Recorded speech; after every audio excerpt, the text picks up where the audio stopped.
Right then guys, it's PSL here, and I'm here for part 11 in my series on Grand Prix Manager 2, Managing Jordan. Now last time out we did 3 Grand Prix, stretching from the European Grand Prix to the Monaco one.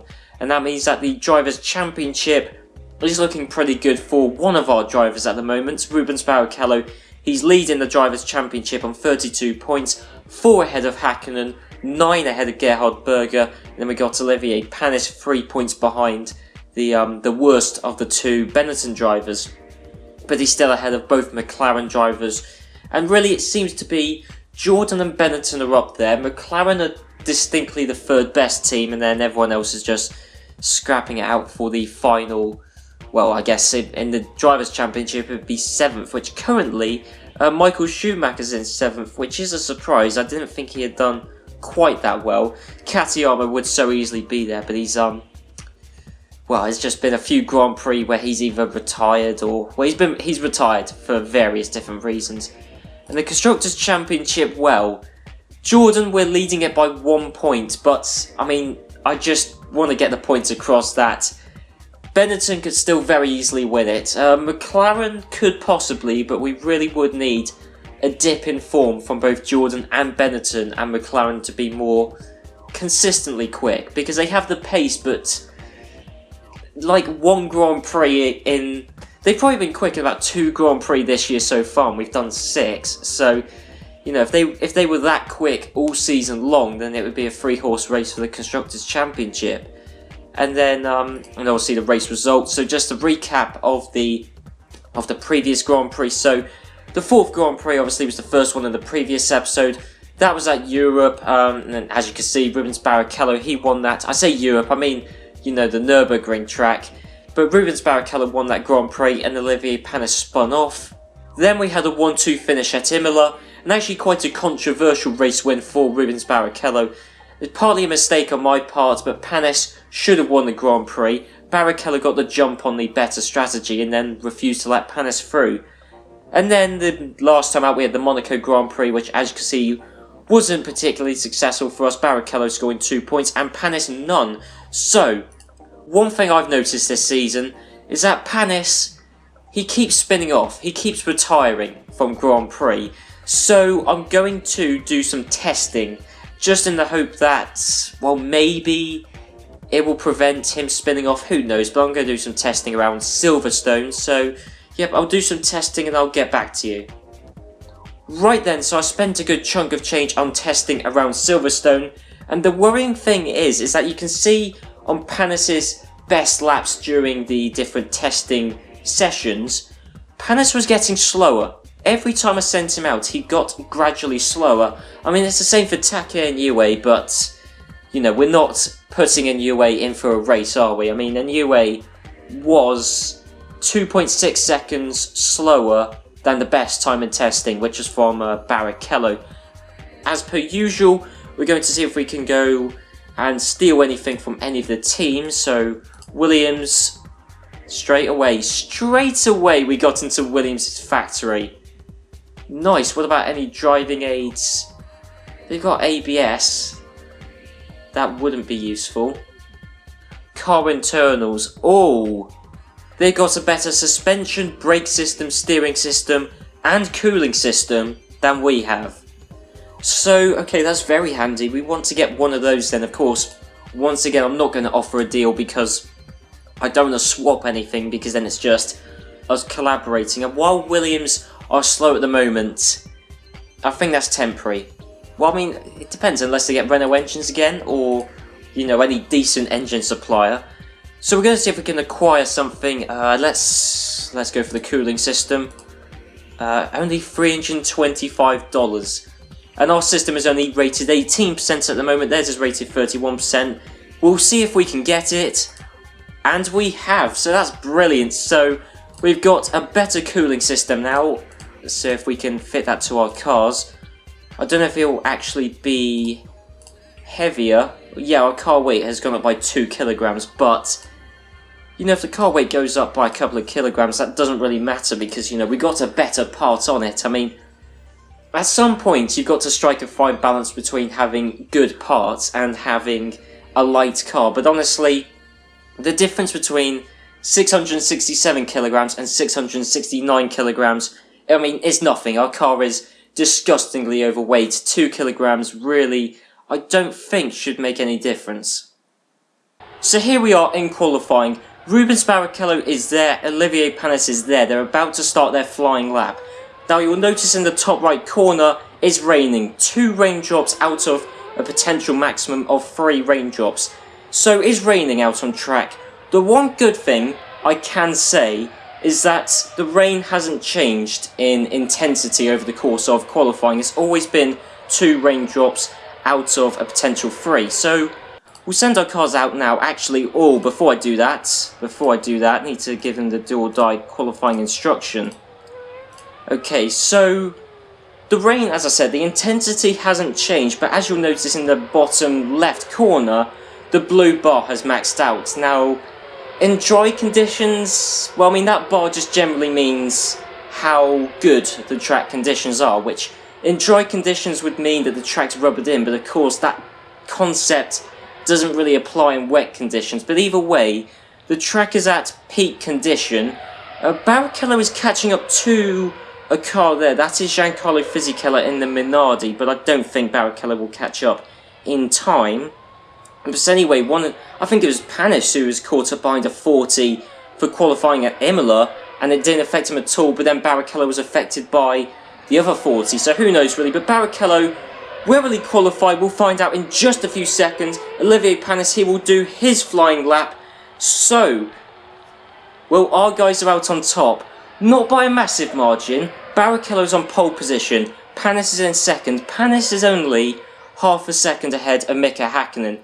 And I've just noticed Kenny Brack in the Arrows is in 4th. How on earth has he done that? So here are the full qualifying results. Barrichello from Panis, from Häkkinen, and then Kenny Brack. Kenny Brack in the Arrows has split both Benettons. But then Williams have had a good show actually. Damon Hill in 6th, Michael Schumacher in 7th. Now we know the Williams, the car is pretty good, the team is second to none. But the engine is what's let them down. Now the track, Circuit de Catalunya, a long start finish straight, but I think the wet conditions have negated any power disadvantage which they've got, because, you know, who's doubting Michael Schumacher and Damon Hill's ability? No one. And, you know, the car is brilliant apart from the engine, so, you know, maybe the car's just good in wet weather conditions, who knows. Then it's Villeneuve, both Ferraris, Coulthard away down. And then, yeah, it's just your usual really, with the 3 guys eliminated being Mark Goossens for Pacific, Montemini for 40, and, disappointingly actually, Norberto Fontana for Minardi. Right then, so here we are on the race strategy screen, and as you can see, I've already set it up for Barrichello. We're doing a 1-stop. At least that's the intention. As we know, with changeable weather condition races, anything can happen. At the moment, it's raining heavily. Will it be like that for the entirety of the Grand Prix? I hope so, because that would be nice and easy, but I just really doubt it will be.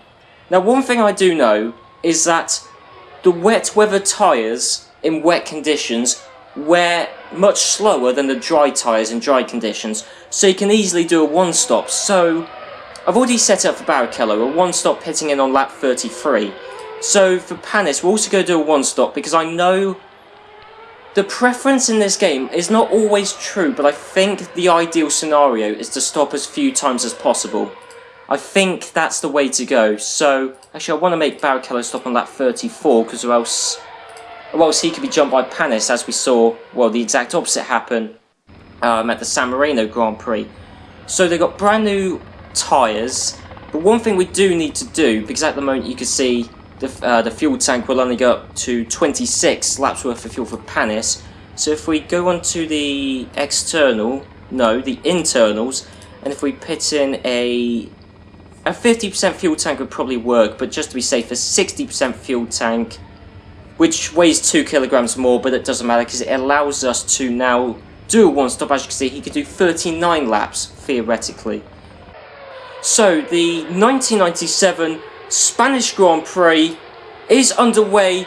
Barrichello looks like he's been able to retain the race lead. Panis has slotted into second, and I don't think there's been any change in position. Certainly not up towards the front. Kenny Brack, though, is still in 4th place.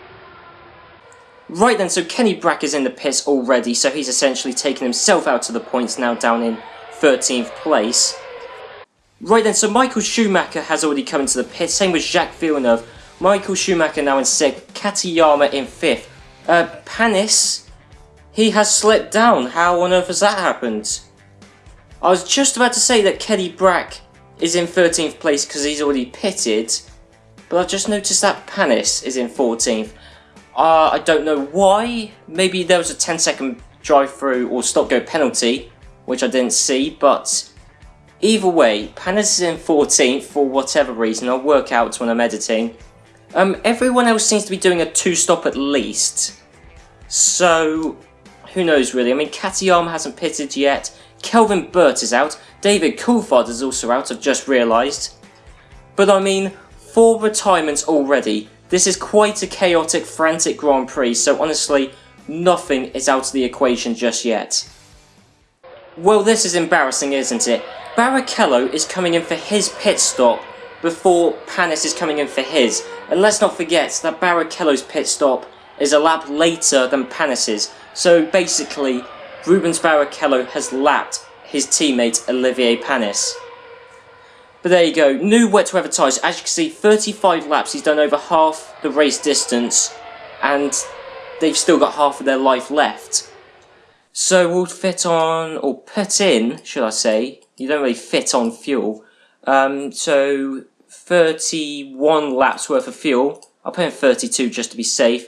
More wet weather tyres and 14.8 seconds in the pits. So a long pit stop, but of course we're not stopping again. I am worried though that Gerhard Berger could jump Barrichello in the pits. So let's find out. Barrichello's there. No Gerhard Berger. I'm not seeing him. Actually, is that him? Yep, that's him. So that is Gerhard Berger coming around, but Barrichello is actually coming out to the pits right now. And yes, Barrichello has rejoined the track in 1st place. Berger must be stopping again. He has to. So that means as long as Barrichello doesn't do anything stupid, he should be winning the Grand Prix. Panis, meanwhile, I think is in 8th. In fact, yeah, there is Panis actually holding up his teammate, so that's fantastic stuff. But Panis, the one good thing I will say is it wasn't too much effort for him to pass Kenny Brack, and he's right up behind Johnny Herbert and Jacques Villeneuve actually. So 8th place has disappeared. So here we are finally with Olivier Panis's pit stop, and he's in the pits for 15 seconds. He came in 10th place, and he's going to come out in 10th place, I think, because he's nowhere near Martin Brundle nor Pedro Diniz. Realistically, the track's drying. I knew it wouldn't be simple. Gerhard Berger has passed Barrichello. Great, yeah, I knew it wouldn't be simple, but we've just got to wait for everyone to start pitting for dry tyres, really. Right, Uko Katayama's in the pits right now, as we can see. Now, he was directly behind Rubens Barrichello. So, if Katayama's judged this correctly, then he could easily get the jump on Barrichello. And in fact, actually, Panis has passed, well, I say passed, he's unlapped himself from Katayama. So that's one good thing. Hopefully, Panis could hold up Katayama. Potentially, but no one else has pitted. Well, Johnny Herbert has. Actually, there's someone else coming into the pit. Oh, Gerhard Berger's in the pits. The one thing I can say is, as you can see, Panis is coming up towards the start-finish line now. Katayama is several seconds back. So if Katayama is... Someone's just blown up, actually, I just noticed there. Don't know who that was, actually, but someone is out. We'll find out who that is in a second. But... yeah, the one thing... what I was saying is, if Katayama has fitted on the dry tyres, it isn't working for him, because he's dropped back several seconds on Panis, so who really knows at the moment. Wow, Kenny Brack, things are going from bad to worse for him. A 10-second penalty for breaking the pit lane speed limit. That's only just come in. That's probably the most accurate thing about this game. Actually, hang on. Oh, no, okay. No, I thought Barrichello had passed Berger, but he hadn't. But no, that's probably the most accurate thing about this game, actually. The speed at which the FIA makes decisions on penalties, because Kenny Brack must have come into the pits laps ago. In fact, yeah, just looking at the first couple of corners, Panis still hasn't got past Herbert, and well, I mean, Katayama's dangerously close to passing Panis, but overtakes are rare. But I still don't know whether to pit. I still haven't. Oh, people are pitting. Is that Gerhard Berger in the pits? Barrichello's broken the race lap record. Berger's pitted. Now, the fact that Berger's pitting, plus the fact that Barrichello's just beaten the race lap record, would seem to suggest that it's dry tyre conditions. So I'm going to bring in Panis. In fact, as Panis... Yeah, Panis has just been passed by a lot of people. I think, all of a sudden, out of nowhere, if that screen can stop doing that, that would be fantastic. I think out of nowhere, everybody has unanimously agreed it's dry tyre conditions. Yes, it is. Panis agrees. He wants dry tyres. We don't need any more fuel, so that's good. So, hopefully a short pit stop where we can get past everyone. A 4.6 second pit stop. Tell Barrichello to come in, and hopefully Panis will leave his pit box soon. Chiefly because actually Barrichello needs to get into it. Yes, in fact, Panis has got out ahead of Villeneuve and Deniz. I don't know if that's for position or whether he's just unlapped himself. I mean, once again, we'll find out the full extent of what's happened in a few seconds' time. So, Barrichello coming into the pits right now. New tyres, don't need any more fuel. Yep, we're good. So, why are there problems with the refueling rig? We didn't need to refuel. We didn't. That's the most cop-out thing I've ever seen from a game. I mean, it literally delayed my pit stop by 2.5 seconds because of the refueling rig when we weren't refueling. So what was the problem with it? Who knows? Either way. Is Barrichello actually in the race lead? Yes, he is, in fact. So he's in the lead, Gerhard Berger's there, and I think... I mean, there's no way Gerhard Berger is going to pass Barrichello before... Yeah, I mean, Barrichello's coming out of the pits right now, and Berger is still going to get round the final couple of corners, and there you go, Barrichello is in the race lead. Panis is still in 10th, so for all of that, nothing has really happened. In fact, Panis is now in 9th. The most recent retiree was Giancarlo Fisichella, so I assume he was the one who I saw blow up out of the corner of my eye. But, nothing's really happened. I mean, Barrichello's still leading it, Berger's still in 2nd, Katayama's still in 3rd. Both Williams still making up the final couple of points places. Oh, the race has ended. Thank you. Thank you, because it just started raining. So Barrichello has won the 1997 Spanish Grand Prix. Gerhard Berger was in 2nd. Uko Katayama has taken a podium. He's in 3rd place. Unbelievable. Still don't know what happened to Olivier Panis, as I know. I mean, I'll find out when I'm editing. I can only assume that Panis had a 10-second stop-go penalty. I can only assume. I mean, he's 3 laps down from Barrichello. But anyway, Gerhard Berger 2nd, Katayama 3rd, Hakkinen, Hill, Schumacher. So actually a good day for the Constructors' Championship battle because, I mean, Jordan, we got 10 points. Benetton got 9. So we outscored them by 1 point. So we're now 2 points ahead of Benetton in the Constructors' Championship. Williams got 3 points themselves. Katayama, though, I mean... The very fact that Uko Katayama is in a Ferrari astonishes me. The fact he was retiring at several Grand Prix and bottling chances of race wins, podiums, didn't surprise me. The fact he's got a podium, though, is the most surprising thing of all. We've already been to Williams. In fact, actually, Williams had a lot of good stuff. We'll see if we can get there. No, we can't. Okay. Benetton, they're right up there at the moment, so we'll see. They've got a brake system. They've got a steering system, actually. And that's typical, isn't it? They've got a better cooling system than us. And let's not forget that we just took a cooling system from Williams. So that's slightly annoying. Actually, what driving aids have they got? Just... nothing amazing. I think I've already looked at this list before, but either way, we will try and get... Actually, hang on. Car externals. They've got better vanes. We'll try and do that then, I think. How much better are their vanes than ours? Their vanes are... They're a lot better. We've got simple vanes rated 33%. They've got a vanes rated 83%. That's a 50% jump. It's almost actually worth doing the trade, because I don't think their EMS is that much worse than ours. But, you know, I mean, basically what I'm saying is we stand to gain a lot more than they do if we do the trade. But still, I don't want to help out Benetton. They're our fierce Constructors' Championship rivals, so see if we can steal the vanes from them for only $937. Can we get much better vanes? Yes, we can. It's as simple as that. I mean, that's why you need a top security firm. Right then, so here we are for qualifying at the Canadian Grand Prix, and Michael Schumacher has just broken the qualifying lap record.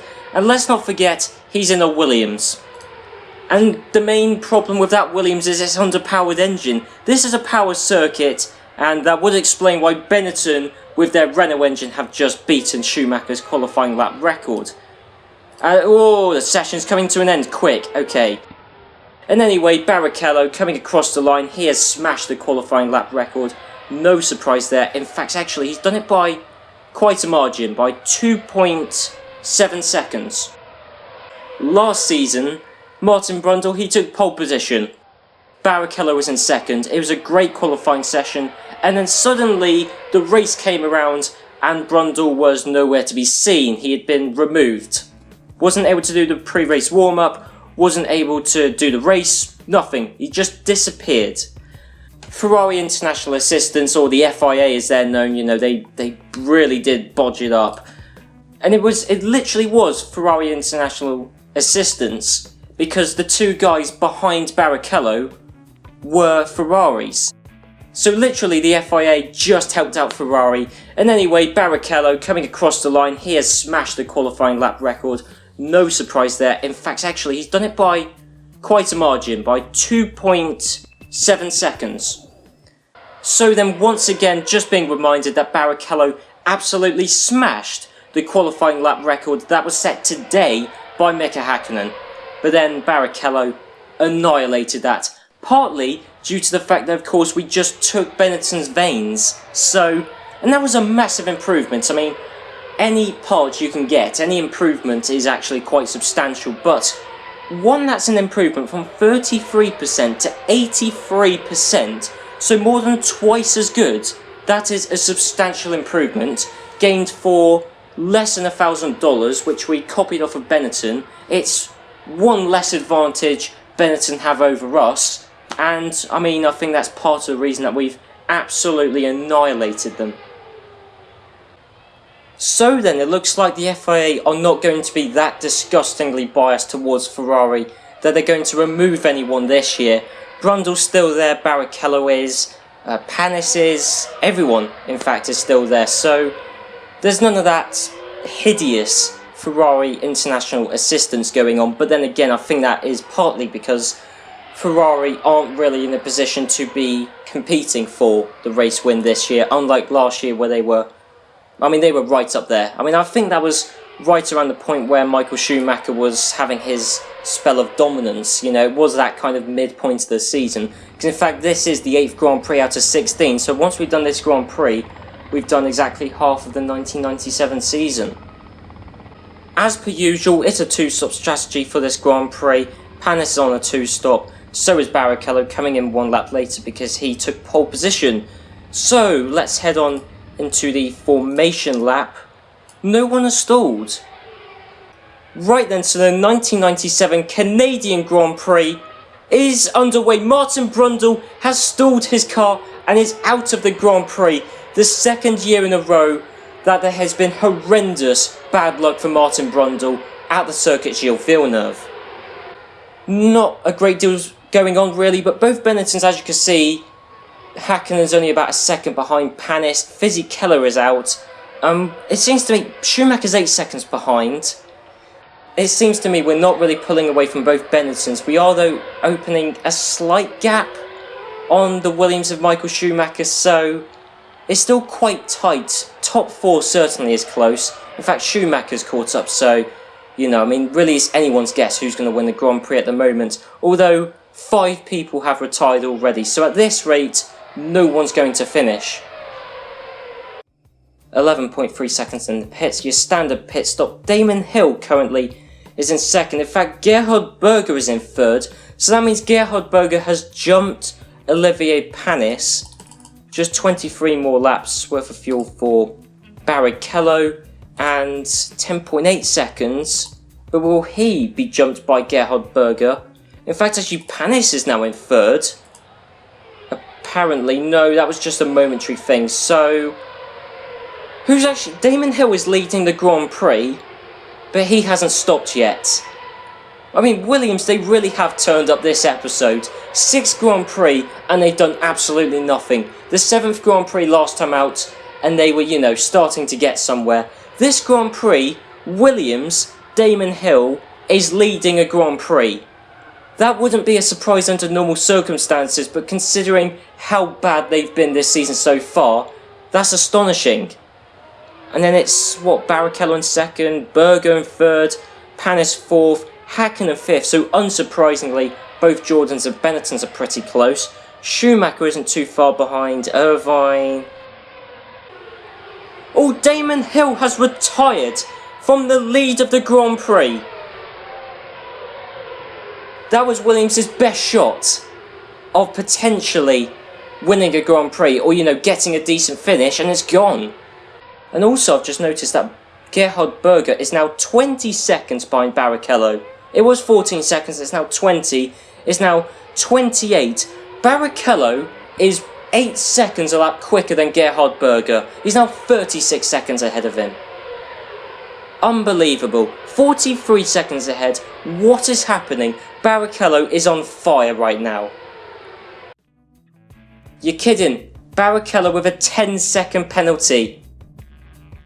What's even the point? In fact, I think Barrichello has served that penalty and has still been able to retain the race lead. That's how far ahead he is, and Häkkinen has retired.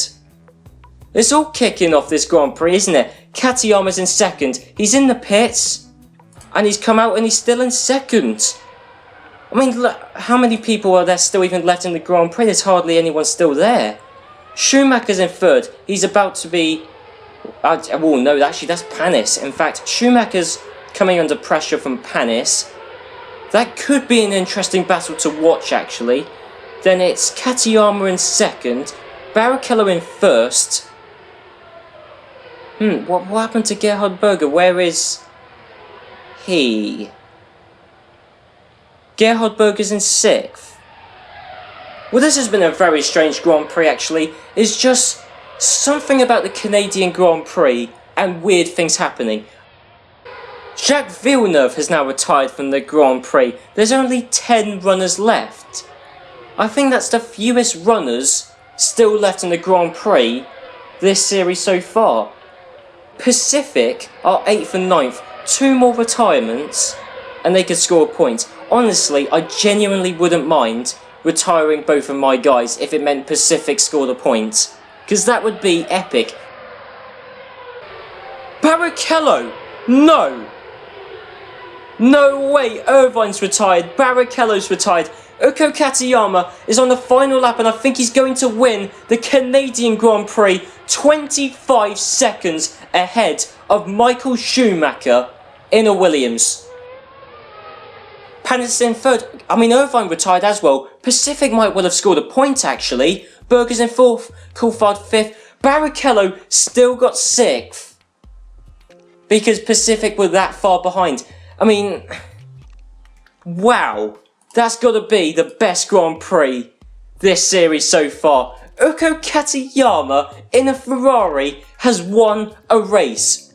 Uko Katayama, I'll just repeat that. Uko Katayama has won the Canadian Grand Prix in 1997. 24 seconds, pretty much, ahead of Michael Schumacher. Panis is in third. Gerhard Berger, he was right up there. I don't even know how he's finished in fourth. He's kind of unlucky to finish in fourth, but at the same time, I don't know how he's that far down. And it's just mad. Coulthard is in fifth. Barrichello and Irvine both retired, but because they retired on lap 67, Pacific didn't have a chance to unlap themselves because they were just that far down. Pacific so nearly scored points, but either way, 8th place for a really rubbish, crummy backmarker team. To get 8th place, that could be substantial. Gasho also did 67 laps, so surely shouldn't he be in 6th, because he did the same amount of laps as Barrichello and Irvine, but at least he was running at the end. So Barrichello spun off, great, so the spinning off curse has now gone to Barrichello. Irvine also span off though, so maybe Barrichello and Irvine got involved in some sort of incident, which if they did, if Irvine took out Barrichello from the race lead, But then again, Villeneuve spun off. Mika Hakkinen in the Benetton had an engine failure. Damon Hill spun off. Lots of top drivers spun off. Johnny Herbert had an accident. Benetton have also lost their electrical system. Of course, we stole their vanes from them, but someone else has been snooping around because they've taken their electrical system. So Enstone apparently is a hotspot for crime, as it turns out. And then Jacques Villeneuve is injured and will miss the next 2 races. He's been keeping McLaren in it, at least, fighting for points. But now it won't be. I guess that means actually that will be the race debut of, I believe, Jan Magnussen. Well, at least the race debut, in this series. And then look, a first career win for Uko Katayama. And that's only on page 9. That deserves to be front page news. Rubens Barrichello, 11 points ahead of Gerhard Berger. So things are going great for Barrichello, despite the fact he only got 1 point at the previous Grand Prix. Still leading the Drivers' Championship, but then again, things weren't plain sailing for Gerhard Berger during the second half of that Grand Prix either, so, Hakkinen, it wasn't really a great day for him. Panis did okay, finished in third. Really, he should have been beating Katayama and Schumacher. Katayama now in 5th, Schumacher in 8th. And actually I say Villeneuve's carrying the team, but to be fair, he's only 1 point ahead of David Coulthard, so pretty evenly matched actually, both McLaren drivers. Apparently Pacific are last in the Constructors' Championship. I find that hard to believe, but as far as the game's concerned, they're joint 7th. But either way, Jordan, we're still leading the Constructors' Championship though. We're only 4 points ahead of Benetton, but we've got double the points of McLaren. But anyway guys, I hope you enjoyed this episode. I'm sure you did, because even though there were only 2 Grand Prix this episode, both of them were fantastic. The Spanish Grand Prix was pretty good, I have to say, pretty chaotic towards the end. And then the Canadian Grand Prix was just utter chaos. And produced some fantastic results. So yeah, be sure to leave a like on the video, leave a comment, and yep, I'll see you guys next time, where we'll be tackling the second half of this 1997 season.